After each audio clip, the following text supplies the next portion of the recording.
Welcome to ESPN Classic. I'm Jimmy Roberts. Today, we take a look back at 1966, the U.S. Open, played at the Olympic Club in San Francisco. Why is the U.S. Open one of the world's premier sporting events? Simple. It's the world's best golfers, the country's most difficult courses, the most extreme conditions.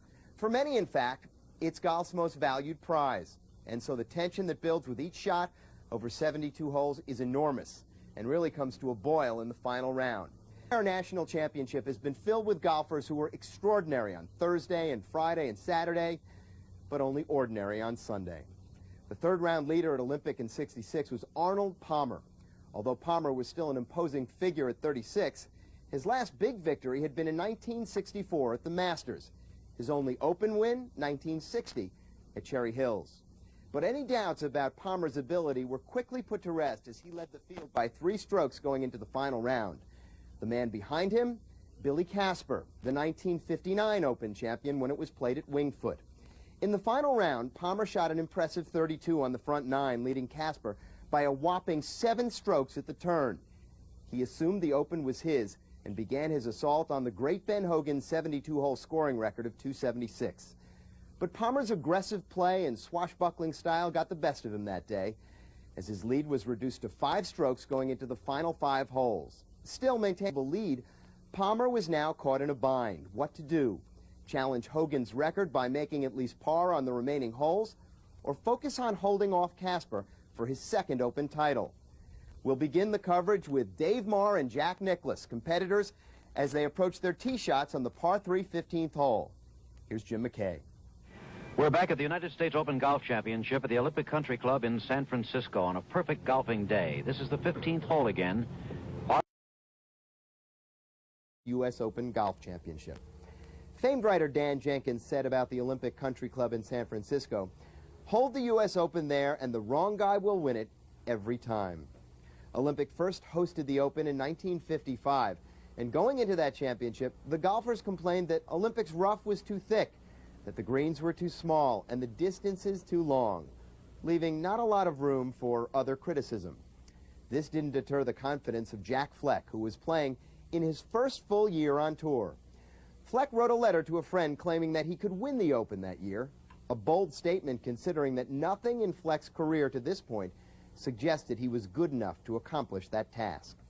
Ben Hogan held a 2-stroke lead with 4 holes to play over his nearest competitor, who just happened to be the lightly regarded Fleck. Most in the gallery were pulling for Hogan, hungry for his 5th Open title, something which had been accomplished by no one else in history. But Jack Fleck rallied to force a playoff. With his Hogan-made clubs in hand, Fleck completed the miracle by defeating Hogan the next day by 3 strokes. Now, although Billy Casper had far greater credentials than Jack Fleck did, Arnold Palmer was clearly the fan favorite, as he made his way around the Olympic Club seeking his 2nd Open title. As Palmer and Casper play the 18th, Hogan's 72-hole record is secure. But the question is, who will emerge the victor in 1966? Drama unfolding here at the dramatic Olympic golf course, the lakeside course of the Olympic Country Club in San Francisco, California. Here you see a computation made by our memory.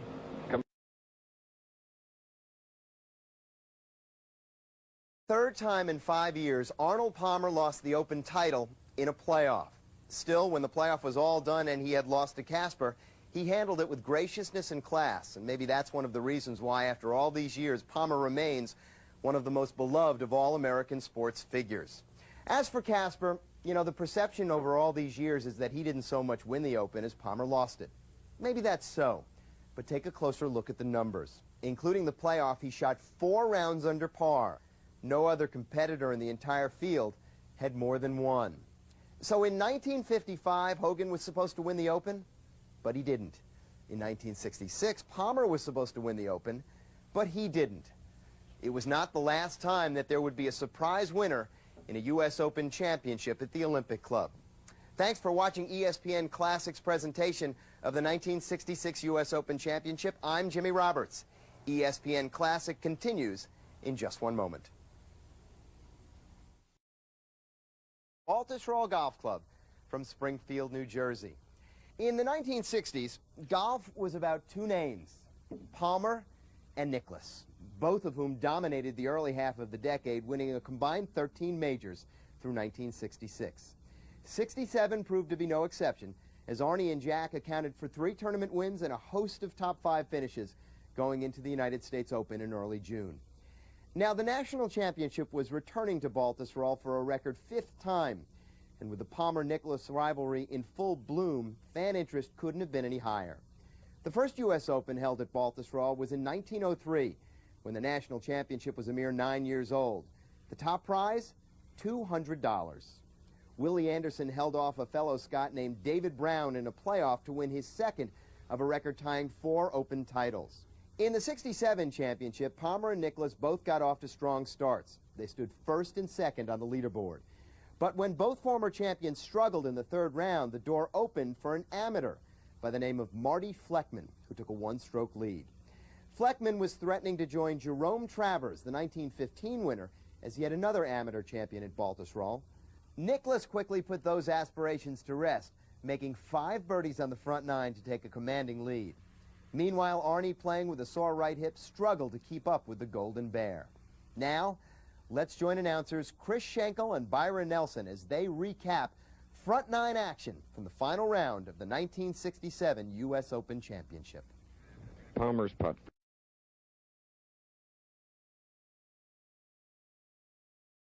Of the 1967 U.S. Open Golf Championship. As the 67 Open approaches its conclusion, it is interesting to note that all 10 of the golfers at the top of the leaderboard are American. Now, this is the kind of American domination that didn't always exist.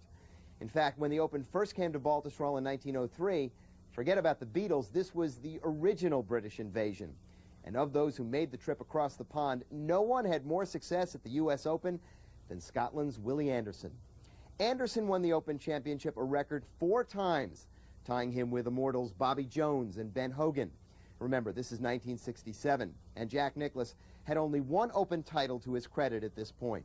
Even more impressive, though, is that Anderson remains the only player ever to win 3 consecutive Open titles. Now let's return to the 67th Open at Baltusrol on the lower course.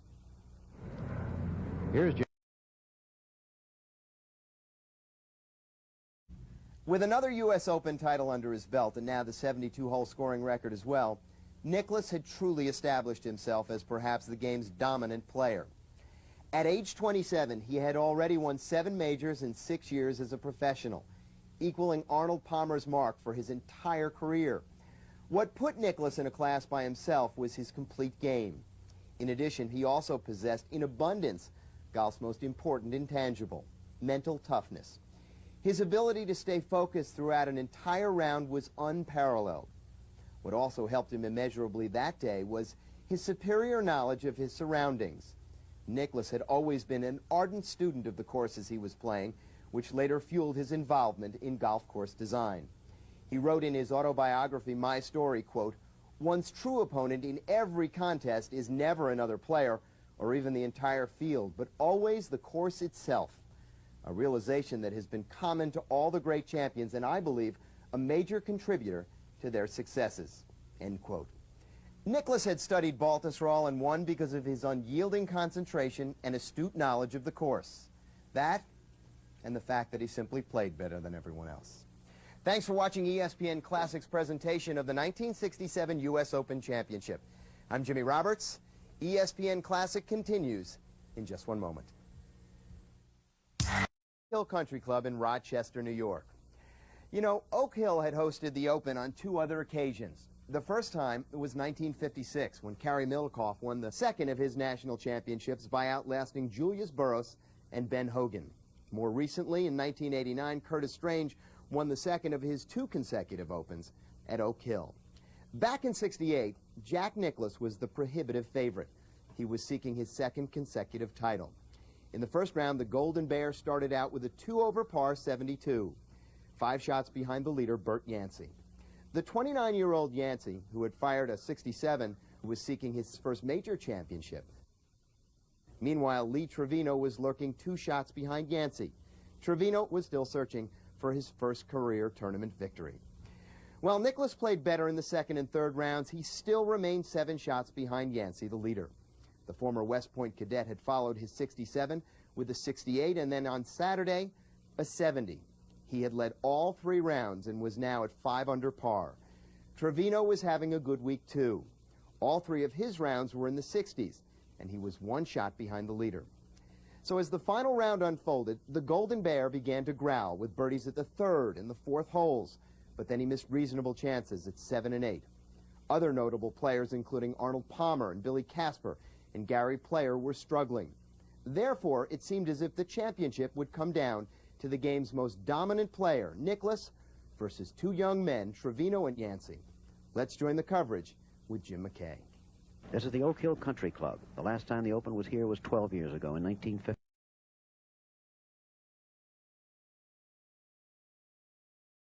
Welcome back to ESPN Classic's presentation of the 1968 U.S. Open Golf Championship. You know, long before there was a movie called Tin Cup, there was the real-life story of Lee Trevino. And if art imitates life, as they say, then the screenwriters forgot to consult this Lone Star State native. Lee Buck Trevino was born on December 1st, 1939 in Dallas, Texas. He was raised by his mother and grandfather in a maintenance shack that lacked plumbing, electricity, even windows. Trevino was fortunate enough to have a golf course adjacent to his sparse home, so he started caddying at a young age to earn some money, eventually teaching himself the game. Now, after 4 years in the Marines, Trevino returned to Texas, where he derived much of his income from winning bets on the golf course. But he was more than just a hustler.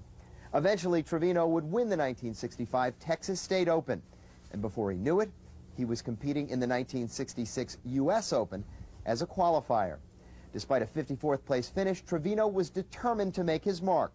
He returned a year later, and in his second Open, shot .284, which was good enough for 5th place and a $6,000 check. In 1968, with some money in his pocket and a rising confidence level, the Merry Mex was looking to complete this greatest hustle ever, a U.S. Open championship. We now return to the action to see if Lee Trevino, his first professional title within reach, can add a heroic climax that even his counterpart in Tin Cup couldn't achieve. I'll just add parenthetically that Lee Trevino has hit his drive. Chris Schenkel summed it up best when he said that Lee Trevino's victory at the Open served as proof that the game of golf is a reflection of life. Like he did in so many areas of his life, Trevino caused quite a stir in winning his first U.S. Open title. Not only was it his first major championship, but it also marked his first win as a professional. In addition to tying Nicklaus's record for the best 72-hole Open score, Trevino had become the first player in U.S. Open history to shoot under 70 in all 4 rounds. What's even more remarkable is that 14 months prior to the '68 championship, Lee Trevino was working as a handyman at a local golf course in El Paso. This was just the beginning for Trevino. 2 years later, he was the tour's leading money winner, and in 1971, its Player of the Year. In June of that year, he won a second U.S. Open championship, as well as a British in July. With his unusual swing and lighthearted manner and very un-country club-like background, the Merry Mex had become a living, breathing symbol for the working-class golfer. Oh, one other note. The great Sam Snead won just about everything there is to win in golf, except for a U.S. Open championship. This year, 1968, was probably his last best chance. He shot 68 in the final round to finish tied for 9th. He would never finish in the top 10 again. Thanks for watching ESPN Classic's presentation of the 1968 U.S. Open Championship. I'm Jimmy Roberts. ESPN Classic continues in just a moment. Roberts. Join us now as we take a look back to the 1973 U.S. Open Championship, played at Oakmont, just outside of Pittsburgh. You know, when the United States Open returned to Western Pennsylvania in June of 1973, it marked a record-tying 6th time that Oakmont had hosted the national champion and headed for a playoff. Arnie not only had the advantage in experience, but also in crowd support, as his nearby Latrobe, Pennsylvania roots gave him an army of followers, even larger than the usual presence. Nevertheless, Nicklaus prevailed and would go on to win the Open 2 more times before it returned to Oakmont. In the 3rd round, hometown hero Arnold Palmer shot a 68 to move into the lead with 3 other players, John Schley, Julius Burroughs, and Jerry Hurd. Nicklaus posted a disappointing 74 and was in 9th place. As we begin coverage of the 73 championship, the leaders are at 3 under par, and this Western Pennsylvania community was abuzz with the prospect of the 43-year-old Palmer making one more charge. This trophy, emblematic of victory in the United States. Welcome back to ESPN Classic's presentation of the 1973 U.S. Open Golf Championship. You know, perhaps it is fitting that Arnold Palmer is still in contention for this title that will include a first-place check of $35,000. That's a record. 20 years before this U.S. Open, in 1953, Palmer played in his first national championship, where Ben Hogan took home a winner's check of $5,000. So that means that in the 2 decades, first-place winnings had increased by 7-fold. Players' tour earnings rose by over 400%. Also during this 20-year span, more than 5,000 new courses were built, and millions of new golfers tried the game. No one individual was more responsible for the growth of golf in this country during the 60s and 70s than Arnold Palmer. Former golfer Frank Beard, who was the tour's leading money winner in 1969, summed it up perfectly. It was the domino effect. He remarked that every time someone wins $1 on the Pro Tour, they should personally thank Arnie and give him a cut. Let's now return for more final round coverage of the 1973 U.S. Open Championship. Isn't that picturesque with the backdrop of the hills here in the suburbs of Johnny Miller would par the hole, finishing with a final round of 63, which to this day ranks as the best final round performance in U.S. Open history. And his round included some truly amazing statistics. He began the day 6 shots off the lead and tied for 13th place. He hit every single green in regulation. He took only 29 putts, which included 1 3-putt green. 10 of his iron shots finished within 15 feet of the hole, and 5 of them were 6 feet or closer. Truly the most amazing final round in golf history. After he signed his card, Miller then had to wait until every player had finished to see if anyone would catch him. One by one, the best players in the world faltered. Arnold Palmer, Jack Nicklaus, Tom Weiskopf, Lee Trevino, and Julius Burroughs all finished within 4 shots of Miller's 279. Only John Schley had a real chance, but he missed a 40-foot birdie try on the 18th, and Miller was the Open champion. Noted golf author Bob Summers summed up the situation appropriately in writing, "Miller had played the course as he had found it, and he played it better than anyone else." Johnny Miller's career on the PGA Tour was successful, but he never really reached the plateau of a Nicklaus or a Palmer. Citing health problems and putting woes and a desire to spend more time with his family, he significantly reduced his schedule in the early 80s. But as we mentioned earlier, his flair as a great ball striker was never more evident than when he returned to one of his favorite courses, Pebble Beach, in 1994. He won the PGA tournament there that year, 7 years after his last victory, which was also at Pebble Beach, and 23 years after his first victory on tour. Thanks for watching ESPN Classic's coverage of the 1973 U.S. Open Championship. ESPN Classic continues in just one moment. Tatum, then the chairman of the USGA's Championship Committee, embarrass the best players in the world? No, Tatum replied. We're simply trying to identify them. Going into Sunday's final round, 24-year-old Tom Watson, looking for his first professional title, was the leader at 3 over par. 1 stroke back was Hale Irwin, and only 3 shots behind was 44-year-old Arnold Palmer.